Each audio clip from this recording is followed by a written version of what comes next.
I'd like to start with a story about cycling.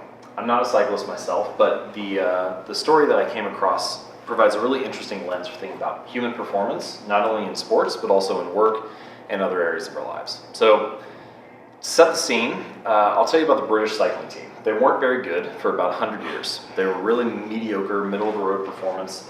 By 2003, they had won a single gold medal back in 1908. So, they were actually so average that when they went to buy a new stock of bicycles, they were going to get like 200 new bikes. They reached out to some of the top bike makers in the world. And they asked them, and they wouldn't even give them a quote because the bike makers didn't want people to know that the British riders were using their bikes. So they were incredibly average on the world stage. And they hired a guy named Dave Brailsford right around this time. And they brought Brailsford in and they said, all right, we want to change this, right? We want to compete at a very high level. What's your plan for doing so? And Brailsford believed in this concept that he called the aggregation of marginal gains. And the way that he described it was the 1% improvement in nearly everything that you do. And so they started with things that you would expect a cycling team to look at, right? They got slightly lighter tires and put them on the bikes. They had their outdoor riders wear indoor racing suits because they were lighter and more aerodynamic.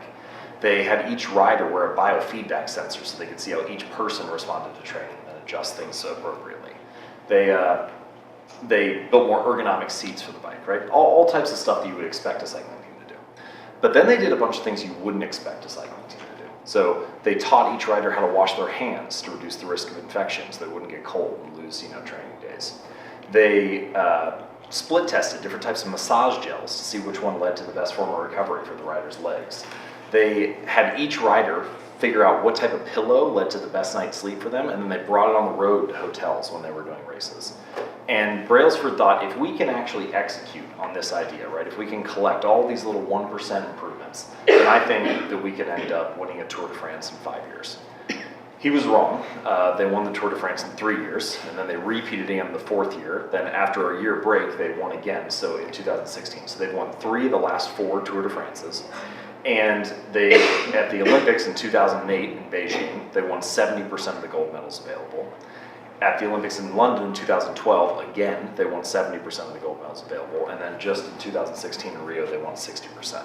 So this idea that 1% improvements are not just nice to have, are not just like little, cherry on top improvements, but actually can lead to significant success. That's the first story, right? This is the first frame of reference I want you to have. Now let's talk about how do we actually accrue these 1% gains and utilize this in your daily life.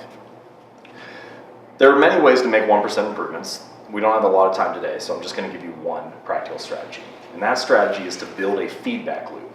The reason, and some of this ties back with what Sebastian said in the first talk, which is that people have tactics, people have something that they do that works for a little while, but then they don't repeat it long enough, right? We have something that works and then life gets in the way, we get busy again.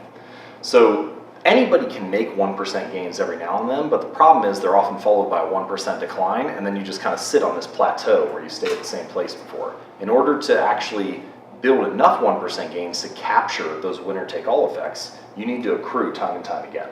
And the way that those accruals happen is through feedback loops. Let me give you a couple examples. So feedback loops happen because we have a measurement of our current behavior that leads or acts as a trigger for our next behavior. So let's say you get a prescription. There's this thing called the glow cap, and you can put it on the top of your prescription bottle, set it on your kitchen counter. It gets to be 8 a.m. and you're supposed to take your pills. The glow cap will start glowing to remind you, hey, come over and take your medication. If it gets to 8:10 and you haven't taken it yet, it'll pulse a little bit faster, try to catch your attention.